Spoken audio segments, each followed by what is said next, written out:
One of the things I think that preoccupies the boardroom and corporations is reputation, if you like, of organisations. And brand in big, monolithic kind of organisations with singular brands is sort of something that I think has embodied some aspect of that. And I think I've got a kind of view that says marketing has a chance to represent that, given that now companies want to talk about their purpose, they want to talk about their values, and they also want to understand their own culture.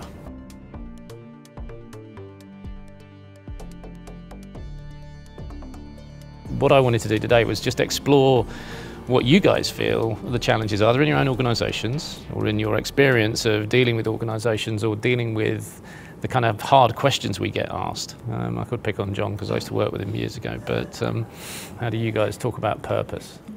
I think there's different interpretations of purpose. So I guess we would start from the interpretation that purpose is about your business strategy. Yeah. And you know, in the brand world, it's not a kind of loose wrapping around the side. And I think that's somewhere where the conversation in the marketing world has sometimes got a little bit kind of loosey-goosey in a way.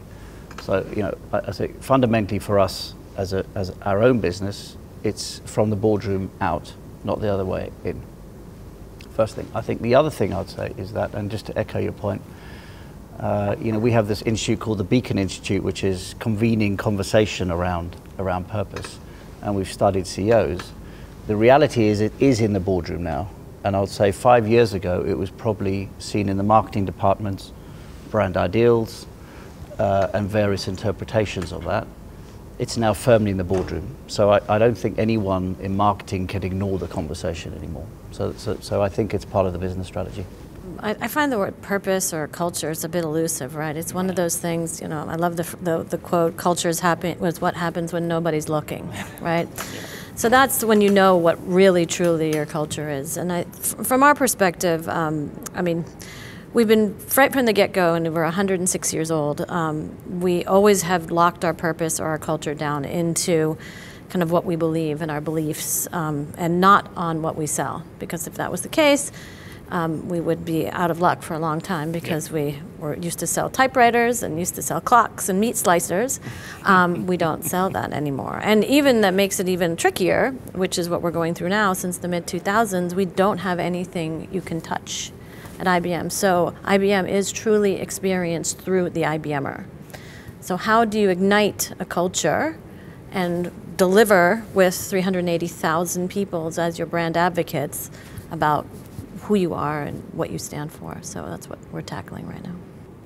And for you guys, I mean, are you finding that kind of your clients are sort of interested in you, or are you interested in them in these kinds of realms? We're Tata Communications, we're a challenger brand, and so that's really built into our culture. We expect to have to work harder for every piece of business we win, and we wear our heart on our sleeves to that extent. I mean, as in a B2B environment, which is very sales and very product in my world, you have to step very carefully into this whole discussion about culture or reputation. And I think as B2B CMOs, we can be a little apologetic. It's like, well, why would you all want to spend time on this? So I actually deliberately hired a VP of corporate from Diageo, because I wanted somebody who was shameless about getting this agenda. And it's almost like you're almost cringing when she brings it full on into, you know, the executive discussion. But because of her passion, we've actually run the last year and a half a proper grown-up reputation management program that you would expect to see in an alcohol branded goods company. And at first, you know, it was quite risky, but what we decided to do was start from the basis of aligning self to purpose in the company. So getting all the leaders to share why they joined the company in the first place, what it is that still excites them about what we do, and by getting them to tell the story of the company through their story of their lives was a real catalyst to break down. And then we decided to bring personal value to the program, helping them all be better storytellers. So we tied reputation leadership with the art of storytelling, which every sales leader, product leader, everybody wants to be a great storyteller.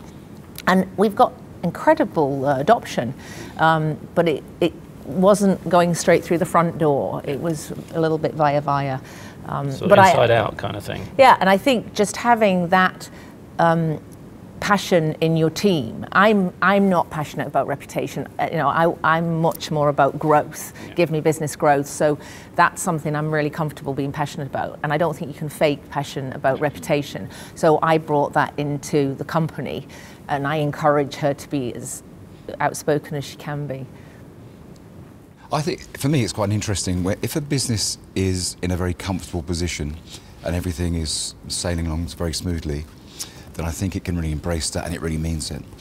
If the business is going through a massive crisis, I think a lot of stuff just gets put to one side and it's just very tactical, it's sales driven, it's about survival. And you can suddenly find that culture is one of those things that it sits somewhere in a document and it's within a wider folder that's on a shelf that's leather bound, but the problem is it doesn't necessarily mean it's being driven. So previous company some time ago was very focused on the culture of, it's inclusive, all people are associates, everyone's equal, some pigs are more equal than others. However, it was this real sense of what we could do for all the associates and the training. It was also about giving them access to all areas of the wider business. So from R&D, so they could really get into the heart of what the company was about, not just their function. And yet, when the business then went through a crisis, which in automotive is quite often, because it's oversaturated, the problem is all of that just gets shoved to one side, and then it's about, we need to do more, we need to work harder, it needs to be. So all of those, I think it just fragments the true culture. And I think there's a massive cost to the customer relationship, to the brand as a consequence. But I guess we'll come on to that. Can I disagree with that a bit? Just to make it interesting? No. No? So I may have almost died, I guess, when split up into little bits, 8 little bits, before Lou Gerstner came in to pull us back together. And he famously says, in all of his CEO-ships, he always knew that culture was a thing, but he didn't realize culture was the thing. And he says culture is the thing, and because it was moving away from realizing who we are, and that almost killed us. And that manifests itself in 2 ways. One was we got very arrogant because we had ridiculous share, ridiculous gross profit. We were like, what Microsoft was in like the 80s and 90s, we were like in the 60s and 70s. And we stopped listening to our clients. So we got a little arrogant. We started pulling back and started just listening to ourselves, one.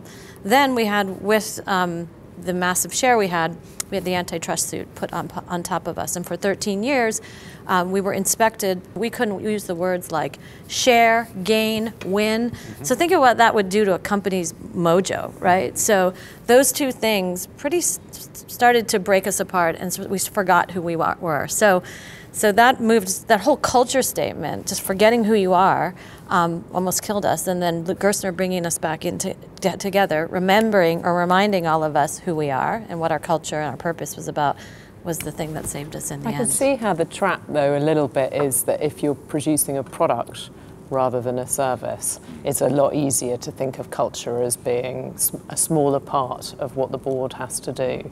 And so I can see how that is a kind of easier trap to fall into.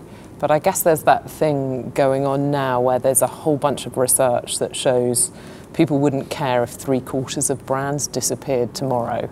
And that's been, all over the place as research. And I think one of the reasons is that people don't have a strong enough or differentiated culture and don't have differentiated products as a result of that. And I would put the 2 coming very close together. If you haven't got your culture sorted, you probably won't have your product sorted. Chris, the word I'm going to slightly react to is culture versus values and purpose. And maybe we get into is, I think in all what we've seen as our own business behind building a better working world and how it's galvanized it, it's driven by a clear set of values. And I think, if I think about Simon Sinek, the why effect, well documented that businesses with a clear purpose, but at the core of values that make better decision making, right? Which is, this is going to destroy the organization or enhance it. So there's a line at which the values get compromised that people make decisions on. And I suppose the bit that I would say on top of purpose and values is a very clear strategy. And I think that's where the choices around how you deliver, and that's where a lot of companies go wrong, is they start diversifying into the wrong places. So I suppose for me it's purpose, values, and a very clear defined strategy that is, you know, re-looked at consistently to say if it's still right.